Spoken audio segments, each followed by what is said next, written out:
We welcome you to another live edition of the Sports Box, brought to you by our friends at CrowdPlay. Download the free CrowdPlay app today and use the box at sign up for 10 points. And here we go.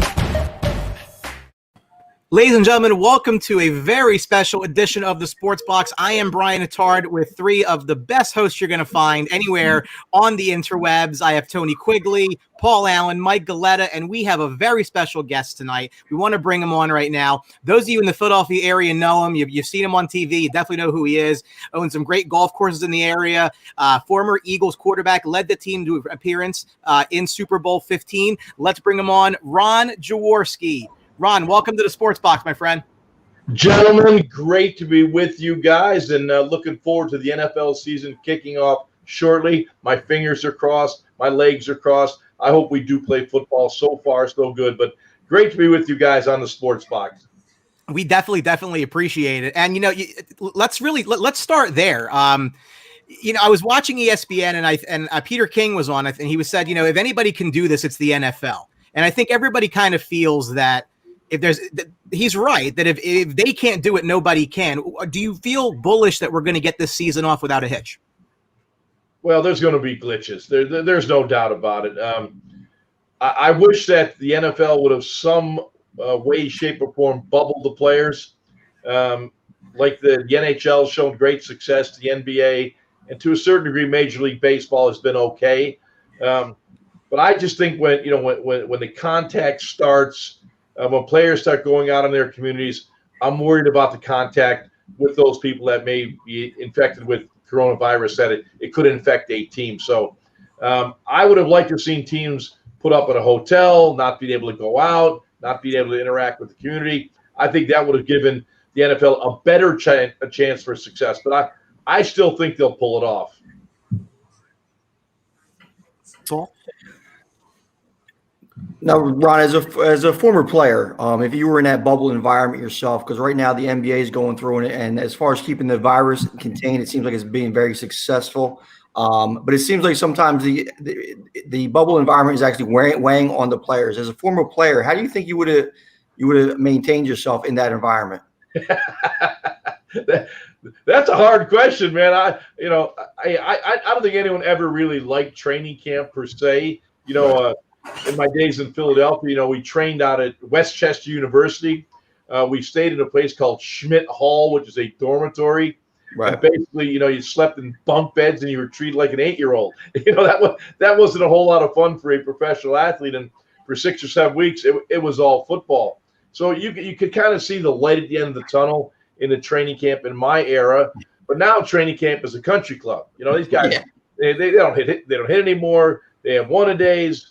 It's a different game, and I'm not saying what I did was better or worse. It's different, and I think that's the key to it. But, players are players, man. They got wants and needs, and sitting in a dorm room all those times makes you want to get out a little bit. So that's always my concern.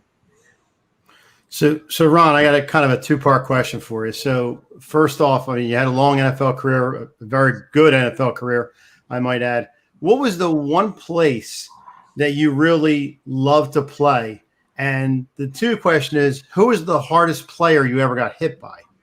Well, I would probably say over a period of time, Randy White, Lawrence Taylor, Claude Humphrey, guys like that, guys that I'd see a couple times a year were the notorious bad guys and nasty guys and Hall of Fame players. The place I love to play, this will probably surprise some people, outside of Philadelphia, which is a great home field advantage when it was Veterans Stadium, was Buffalo. I was born and raised in Buffalo, so I thought I would be a Buffalo Bill when I got to the pros. They didn't draft me. The Los Angeles Rams drafted me with the 37th pick in the NFL draft in 1973. So quite honestly, I was always kind of pissed at the Bills, that they didn't draft me. So whenever I'd go back to Buffalo, I'd put a whooping on their butt, man. I don't think I ever lost a game in Buffalo, and I had some of my best games there. Paulie? Yeah, I mean, great to have you on, Ron, by the way. Thanks again. I got a bunch of questions, being maybe the only Eagles fan on this feed here. Appreciate it, man. Got a little throwback there. I like that. I gotcha. It's all over this room. Who was your favorite Eagle of all time? Well, probably himself, right? Well, the guy, the guys that I play with really, that's who are my favorite guys. And it's funny, the older you get, and the longer you're away from the game, people ask you about great plays, great games. What's your favorite? And quite honestly, guys, I've drifted away from that. I could easily say, 99 yards to Mike Quick, still an NFL record. And by the way, it was 99 yards, 2 feet and 11 inches. The ball was 1 inch from the goal line. So that was the longest pass play in NFL history. But as I move on, though, it's about the relationships I developed with players. I just got back from Pinehurst playing golf down there with Mike Quick.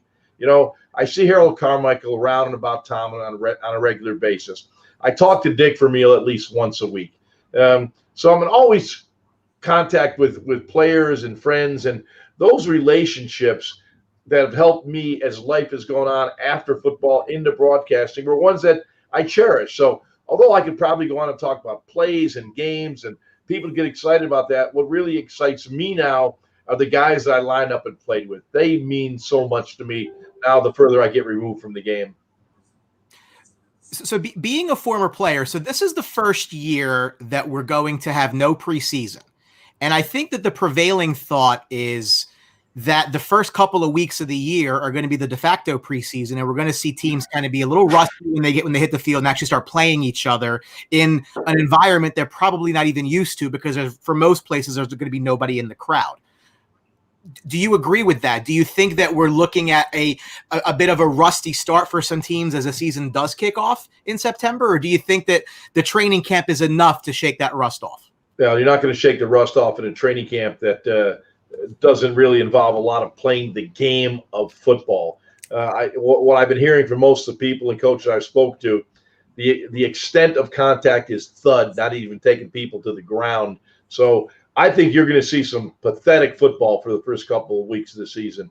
It's hard to get rookies ready to play. Those teams that have veteran coaching staffs like Doug Peterson has here in Philadelphia have an advantage. Absolutely. You go to Washington, you go to the New York Giants, rookie coaches coming into town.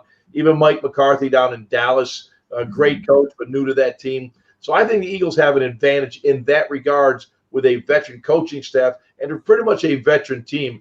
They should start out a little quicker. Now, that's not going to say they're going to end that way, but I think that will help them. I've never been a big believer in training camp. Guys, when I came into the league, there were 6 preseason games. 6. Wow. And preseason games were games where the owners made money because they paid the players peanuts in those days. And by the way, they still do now for the preseason games. So those games are money makers for the owners. That's why they played those preseason games. I felt you needed 1 or maybe 2 preseason games. I think a player, I know, like I can speak for myself. I like to get hit in the preseason, kind of get the giddy up going and get hit a little bit, knock the cobwebs off, and get going and get in the flow in the feel of the game, because you can never replicate in practice and 7-on-7 and 9-on-7 and 1-on-1 what's going to happen when you go 11-on-11 at warped game speed. So I really am not excited about early play in the NFL being good. It'll eventually pick up, but I don't think it'll be good early.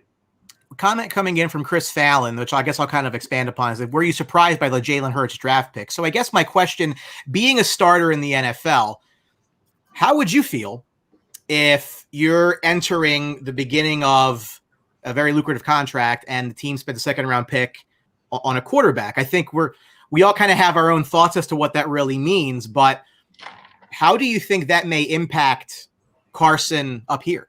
Well, now you're getting a guy that lived it. In 1984, I was Eagles starting quarterback, and this guy named Randall Cunningham was drafted in the second round, much like Jalen Hurts. So I lived it. And players understand this game. There's a shelf life that you have. Most people really don't understand the average career in the NFL is 3.1 years. Yep. So it's not a game for life. And when a guy gets drafted in the second round or first round, that guy's drafted to take your place. So Carson Wentz has to, take that seatbelt on and buckle it up a little bit and say, all right, I got to win this job. There's a reason Jalen Hurts was taken that second round. He's a very good player. And Doug Peterson likes guys that are mobile, can be that kind of where's Waldo kind of guy, that gimmick, that gadget. I even think he's going to get 6 to 8 snaps a game, even if he's not the starter, to get him assimilated into the game. And you guys were probably too young to remember when Randall Cunningham was my backup in the second year when Buddy Ryan came in. On 3rd and 7 or more, Randall would come into the game and replace me. And he had this little package of plays, mostly designed runs because he was a great athletic talent, and some pass plays as well. But there's a way you can get guys on the field and kind of fuel their process and fuel their growth by getting them in the game. Just you really have to play in an NFL game on the field to really grow as a quarterback. In practice and one-on-one and all those things, you get a little better. But until you play in the game for all the marbles with 70,000 people in the stands, you really don't feel the game. Randall also had the famous 90-yard punt as well. Hey, Randall, I say to this day, as much as Buddy Ryan really helped Randall Cunningham, that's as much as Buddy Ryan hurt Randall Cunningham, because he never taught Randall the discipline that you have to play the game at long term.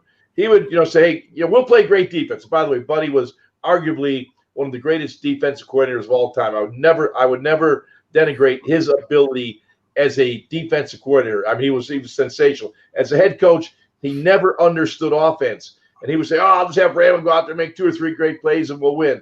Well, when Randall was young and fast, he could do that. All of a sudden, Father Time caught up a little bit, and he couldn't do those things. So he never learned how to play the game, like a Tom Brady plays it nowadays, by in the pre-snap phase, understanding what the defense is doing. Once a ball is snapped, processing information. I think if Randall would have learned that earlier in his career, he would be in the Hall of Fame.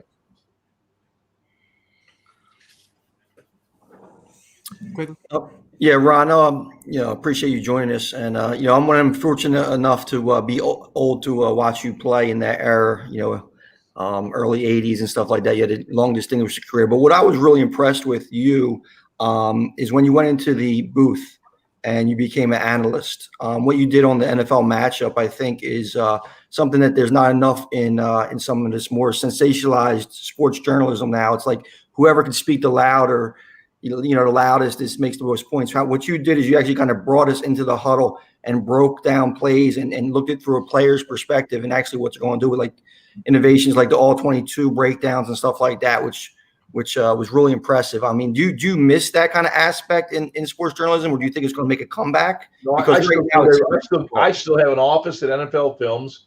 I got my guy Jason Jones here sitting next to me, and he makes sure all my gear is always working. I still watch the all 22. It's on my laptop computer now with the technology we have. But thank you for mentioning that, because if there's probably a legacy I would leave in the broadcast booth, most people might remember, 5 years of Monday Night Football with Kornheiser and Gruden and Tirico and that high-profile position. But Greg Cosell and I at NFL Films, when we first got the ability to get the coaching tape, with the NFL matchup show, I really think we revolutionized how people looked at the game of football, because we showed people why a play worked, slow motion, graphics. We'd take a play and take 2 and 3 minutes to break it down, rather than on TV they'd take 10 seconds. And we not only showed breakdowns, but we taught people how the game is played, why the game works. And I know, being a former player, I'm still close to a lot of players, and I was doing games at the time of the matchup show, and the players always watch the matchup show. I mean, you asked Drew Brees what show he watched when he was at Purdue. He would say he got up every Sunday morning to watch Jaws in the NFL matchup show. He learned about NFL defense and breaking it down by watching that show. So I take great pride, and I know Greg Cosell feels the same way, because it was our concept to do that with the NFL matchup show and really teach people the real X's and O's of football, not just show a play and highlight it and move on. So I appreciate you mentioning that, and I still take great pride in what we accomplished with the NFL matchup show. Any chance of a comeback with it, though? In a different form, probably? No. Well, Merrill Hodge and Greg are doing it in Sal. Or Merrill and I did for, 18 or 19 years. And Merrill's one of my dearest friends. We became dear friends because of that show. And you watch that show, Merrill came from Chuck Noll. He won 3 yards in a cloud of dust. I came from Sid Gilman. It was chucking around the field, that type of stuff. So I believed in the passing game. He believed in the running game. So we believed it was a great show. So it really worked out well that way. And we didn't fabricate anything. That's how we felt. And it came across very well, too. Yeah, we had incredible ratings for that show on a Saturday evening and a Sunday morning. So, like I said, 28 years doing that show. It's hard to do stuff that long nowadays. Everyone's always looking for the new bright toy, the new thing on the block. Sometimes something that just grinds it every single day is a good way to go. I agree. So, Ron, I guess I got to admit, I too grew up in a time when you played and watched a lot of play by yourself. It seems back in the time you played, all the teams played together. In other words, like the Cowboys, the Raiders, the Eagles, everybody went out there and they played as a unit, and you knew there wasn't going to be any kind of issue or problems out there. Nowadays, you got, I'll say it, thinking about the Eagles, the Owens, Donovan, blow up they had, Baker Mayfield and Odell Beckham. You have all these guys flipping out on each other on the fields. What do you think that's caused by nowadays, besides obviously, the money these guys are getting paid now? Media. I mean, we had those same issues. People didn't have all these cell phones and mobile phones and mobile apps and podcasts and all this stuff that we now do. And so, hey, we had challenges, we had issues, but we usually solved them. We didn't put them out there to everyone. It's just there's so many sources where people can get their media now, and people are looking for the next hype, the next story to hype. So I think clearly, social media has really blown a lot of things out of proportion. And not that some things weren't true that you mentioned, but I think it does get a little bit blown out of proportion. Question coming in from a fan of the show, Dave Birnbaum. He wants to know if Tom Brady is the best quarterback to play the game. Let's put this on the table right now. Now, you have a very unique perspective because you played the position for many years at the highest level. So to you, through your eyes, is it Brady or is it somebody else that was the best QB to play the game? Well, for many, many years, I had Joe Montana as number one. And just a couple of years ago, I surpassed Joe Montana with Tom Brady. So I think Tom Brady is the greatest of all time. He has shown it year in, year out, week in, week out, game in, game out. His consistency is second to none. And I believe the quarterback position is validated by leadership, which means winning. And Tom Brady has, he's got the rocks on his finger, guys. I got one, but he got a whole bunch of them, Yeah. So I'm going to go with Tom Brady as the GOAT. As our resident Bucs fan, Mike, I'm sure wants to know, how do you think he's going to do in Tampa? It's a brand new situation for him. He's not with Bill Belichick. He does have his good friend Rob Gronkowski, though. It's a very different team and a very different situation. Are people too excited, not excited enough about what Brady can do with a new team at this point in his career? Personally, I am very excited about Tom Brady in Tampa.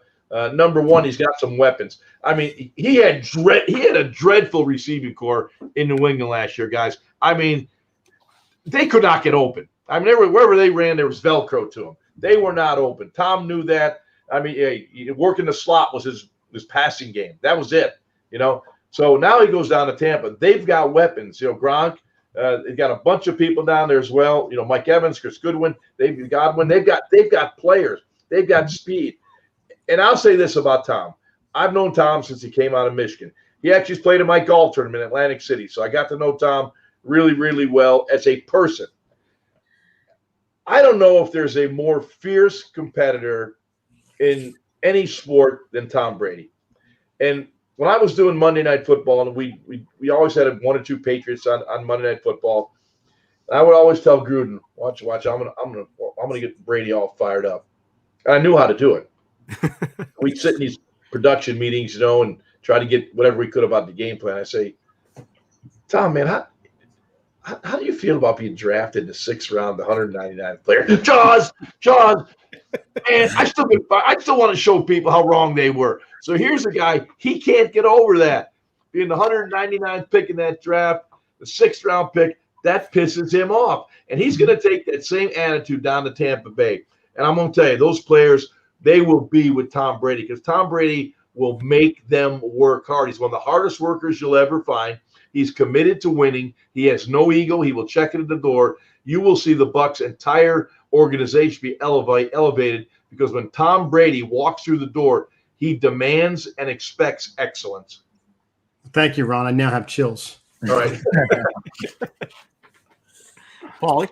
Yeah, I got a kind of off sports question. I forget where I read it. Your nickname, I mean, a lot of people obviously associate it, the last name and the shark. I heard that is not true. Your nickname came from, was it Doug Collins who gave you? That is correct. Yeah. Yep, that is correct. I when I came in the NFL out of Youngstown State, I was Rifle Ron, the big strong arm quarterback out of YSU. I go to Los Angeles with the Rams, and a gentleman by the name of, excuse me, Bud Farillo was a writer for the Herald Examiner in Los Angeles. He gave me the nickname, the Polish Rifle. He wanted to glamorize my heritage, which is pretty cool. So I come to Philadelphia. Doug Collins is my next door neighbor. And Doug is obviously an all-star with the Sixers in the NBA. And he gives me the nickname Jaws. And most people thought it was because the movie, in late 70s, early 80s, Jaws, the movie, he says, no. That's not the reason it's called Jaws. He says, his lips are always flapping. That's why I'm going to call him Jaws. So and he's right. I had a propensity to talk a lot, and I still do, but that's how I got the nickname Jaws, from Doug Collins of the Sixers. That's so cool. That's pretty good. That's a story. I heard he also likes Starbucks pretty well, Brian. I love Starbucks. My car goes whenever I buy Starbucks. I've been a Gold Card member since 2009. It's not good. I mean, it is what it is, And my wife says, you don't need that coffee. Yeah, I do. Listen, I tell these guys, it's just the best. It's way better than what you're going to get at Dunkin' Donuts. Just make the trip. It's worth it. Yeah, I like that. Like it real dark. Yeah. Greg? Ron, I appreciate a lot of stuff that you do with your charity organizations as like a businessman in the area as well. I've fortunate enough to been to many events that you host with like CEO group and stuff like that with a lot of local guys I work with down here. How do you feel with some of the events you throw locally and at your courses? What do you think the time frame is when you get back on track to being able to do a lot of the charity work and have the host events that you normally host? Yeah, we're continuing to do whatever we can in this COVID-19 pandemic. But by the way, thanks for mentioning my foundation, because the Jaws Youth Playbook now has been in existence for 36 years. Yeah. And we've raised over $5 million for at-risk youth in our community. And if there's a legacy that I'd like to leave, that would be it. Knowing that we did something to help kids, building ball fields, giving them helmets, cheerleader uniforms, nutritious foods, all those things that come into play. And I believe the kids are our future, and anything that I can do or my foundation can do to help kids, we got to do it. And we're planning on holding my golf tournament October 17th and 18th at Blue Heron Pines. Harrah's has been our major sponsor for many, many years. And we raised a lot of money through that event. As I mentioned a moment ago, Tom Brady has been there. Donovan McNabb. How about this? Johnny Unitas played in it. Joe Theismann, Jim Kelly. Pretty much every quarterback that's been in the NFL has been to Atlantic City Country Club, Blue Heron Pines, and played in my golf tournament. And we raised a lot of money, through that event, and a lot of it stays in the Millville, Vineland area, the Atlantic City area, the Hamilton area, and still here as well in Philadelphia and South Jersey. So it's something that we will continue. And I hope when I move on from everything else I'm doing, the legacy will always be helping the kids. So you've seen Brady and Manning play. When they did the match, did they overestimate? Did they do better than you thought they would, or worse? I was so wrong because I played with both of them, and I thought Tom's going to kick his butt. I was so wrong. Tom had a horrible day. I think he lost a dozen balls in the match. He was that bad. But I played with both. And I thought, oh yeah, the advantage is Tom Brady. I was wrong. I think if we went in the range, you would have saw a better match. But that's that's right. It was a bad day. You got to have an excuse. Yeah. So, Ron, I have a question for you. You played, like I said, 17 years in the league, which is phenomenal. I guess as a fan growing up, I saw a lot of guys play not only your position, a lot of positions, and they play, 12, 13, whatever years. And I just thought, you see them go down, you're just like, man, why don't they just retire? Why do they keep jumping to team? When do you know, or when did you know in your career that it was time to maybe step back and say, you know what, maybe it's my time to back away? Week 5, I'm with the Kansas City Chiefs in 1989. I'm a starting quarterback. We're playing the Oakland Raiders at the LA Coliseum. Howie Long comes around the right end. Irv Eatman's my right tackle. He blocks him and throws him right into me. He rolls on my knee. ACL, the 5th game. I'm a 17-year vet, going to be 40 years old. I knew then it was over. That was it.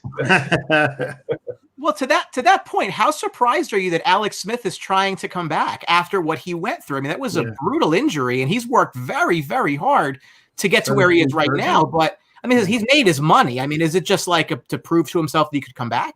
Man, I applaud Alex Smith. I mean, I've known Alex since he came out. He's an incredible, decent human being. He's a really good football player. He's as smart as they come. But, man, I don't know, after 12, 13 surgeries, he almost died. All those things that took place, and he still wants to come back and play the game. I hate to question it because he's got to make that decision. But the fact that he's been cleared to play is just remarkable. I mean, it's absolutely remarkable. I wish him the very best. I hope he can play, but most importantly, I hope he stays healthy. For sure. Speaking of the Washington football team, I guess we'll call them since Alex Smith's down there. What do you feel about that whole? Yeah, what do you feel about that whole situation as far as the name change and how it's progressing?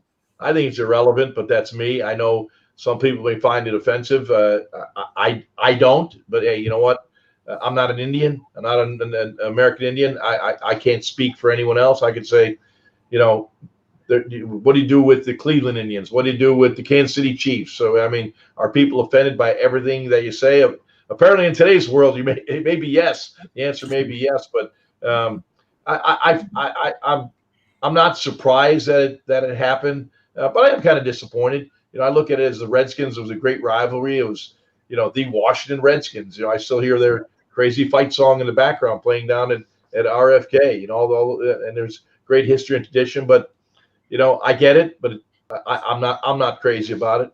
I guess it's hail to the football team now. Is that what we're doing? We get it. You remember that old RFK? That band would be down in the end zone, or Redskins, and the stadium would be going like this, man, up and down.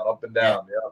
And some great rivalry games. They had Theismann and Riggins and Art Monk and all those guys. Great football. And no one thinks about, it's the Redskins and who they are. You're playing football. Right. Sometimes we put too much into everything and overthink everything, and sometimes are out of our control. And let's just move on with our lives and just have great respect for people. And that's all you could ask anyone. Respect those people you come in contact with and that and some of this stuff just gets blown out of proportion, particularly at political times like we're in right now. Sure. Eagles fan Brian Gazzara with a question. Obviously, you knew that was going to come up in this area. What are your thoughts on the Eagles' offense, and are you concerned about their offensive line? So I guess generally, what's your outlook on the Eagles this year? Actually, I think offensively they have a chance to be really, really, really, really good. If you look at the team last year, they were able to sustain offense. But once Deshaun went out, they couldn't get explosive plays.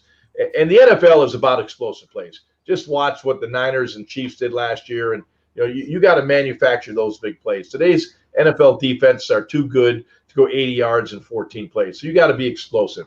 So, with Deshaun, Jalen Reagor, who I think, he's got to catch the ball better. That was my knock on him, coming out of college, too many drop balls. But the guy that's been impressive, I know so far in training camp, has been John Hightower. So there's a guy you may want to just think your fantasy a little bit. But all three guys have shown they can flat out fly. If Alshon comes back, you're going to get the red zone guy. I'm not so sure how big of a help he'll be. But the speed guys will be there. And I think with Sanders in the backfield, you got a guy that can catch the ball. You create a matchup nightmare. Jason Peters will be fine at right guard. Brandon Brooks is a huge loss. That guy was a great, great football player. When I would look at the tape, I'd never worry about him. I just, as I go down the line, give him a plus. Just let him look, because he's always a got man. He's got his guy. He's a plus. The only thing I worry a little about is Jason inside. He doesn't like people around his feet. When you're on an island, a left tackle, you got space. And when you're with interior linemen with slants, stunts, twists, games up front, people trip, they fall, and they're around your legs an awful lot. That would be my only concern with Jason Peters. And we all know it's going to be Carson. I think Carson's going to be fine. I think you'll see the gimmick and gadgets with Hurts as well. I think you'll see some of that. But I like this football team right now. I think Dallas might, with the CeeDee Lamb acquisition, they scare the hell out of me with their ability to move the football and score points. So I'm not worried about the Giants yet. I'm not worried about the Redskins yet. New coaching staff. And beside in Dallas, Mike McCarthy is a terrific coach, guys. I've known Mike since his days back coaching at Pitt.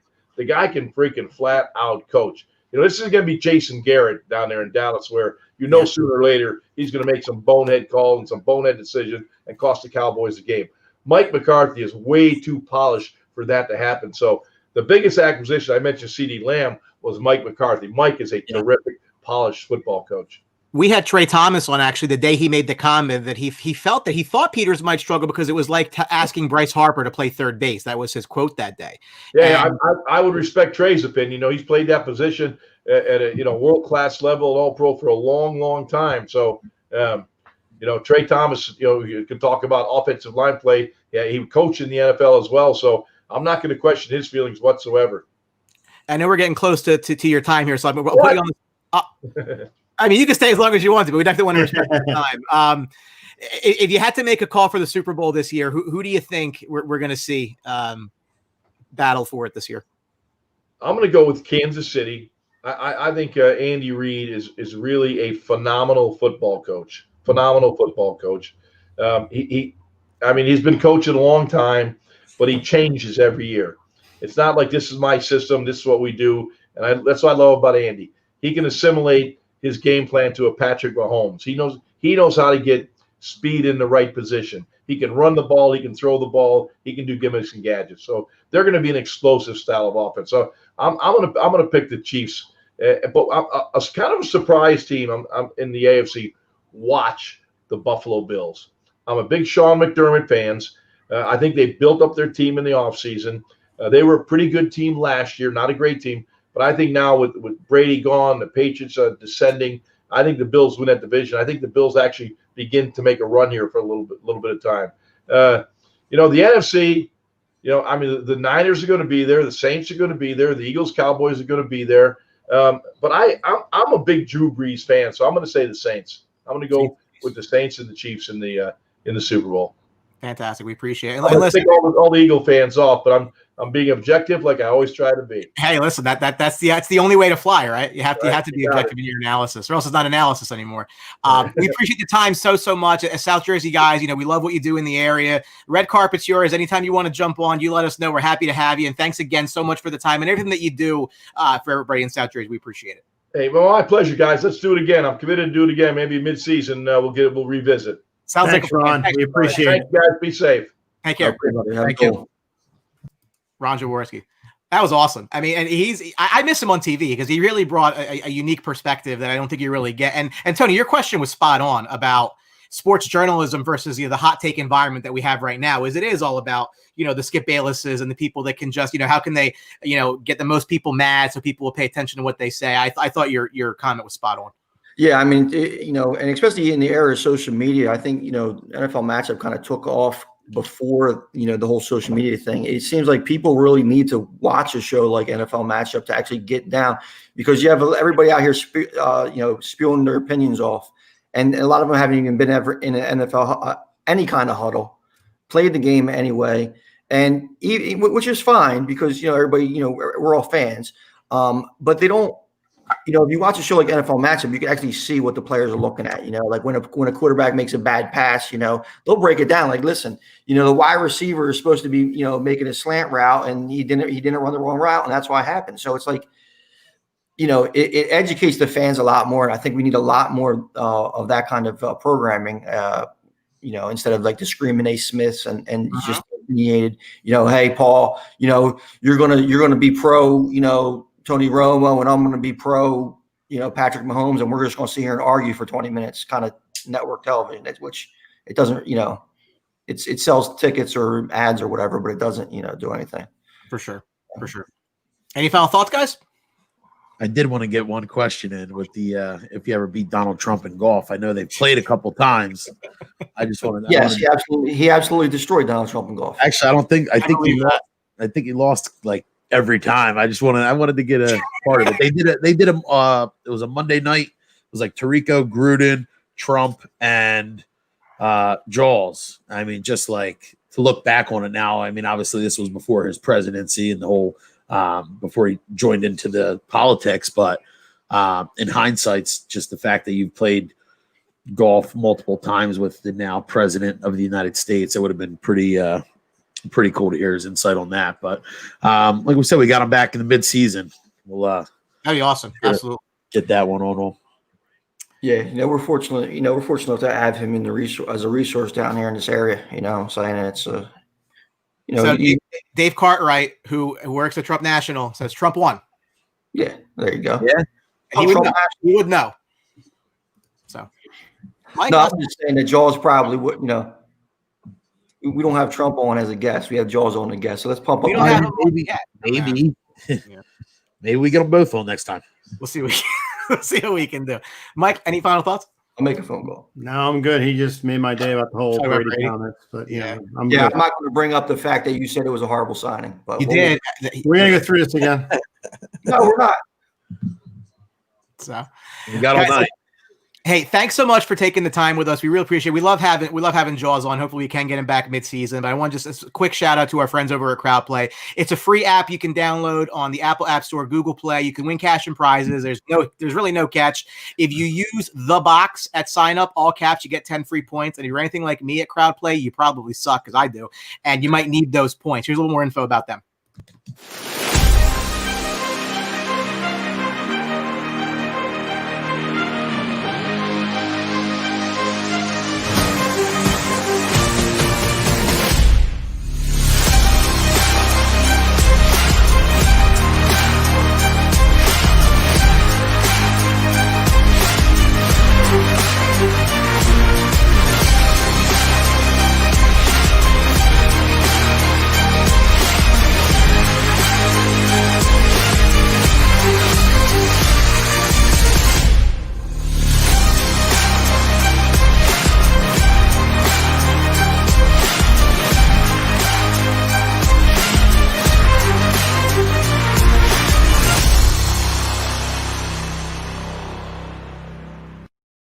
Crowd Play. Definitely check those guys out.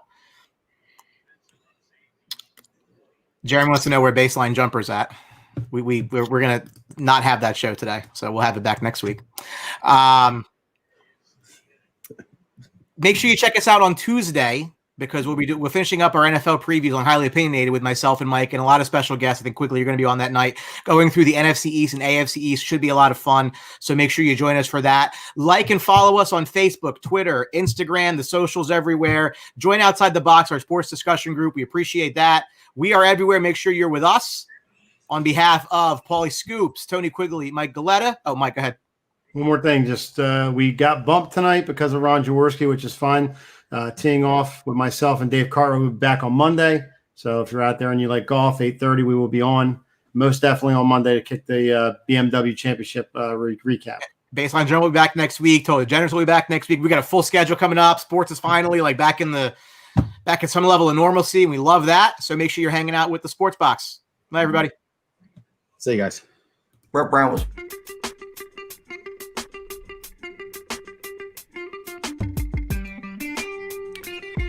Thank you for watching the Sports Box. Follow us on Facebook at Sports Box Show, Twitter at Sports Box Show, Instagram at The Sports Box Show. Find us on YouTube and join Outside the Box, our Facebook sports discussion group. The Sports Box is brought to you by our friends at CrowdPlay. Download the free CrowdPlay app today and use promo code THEBOX at sign up for 10 points. See you next time.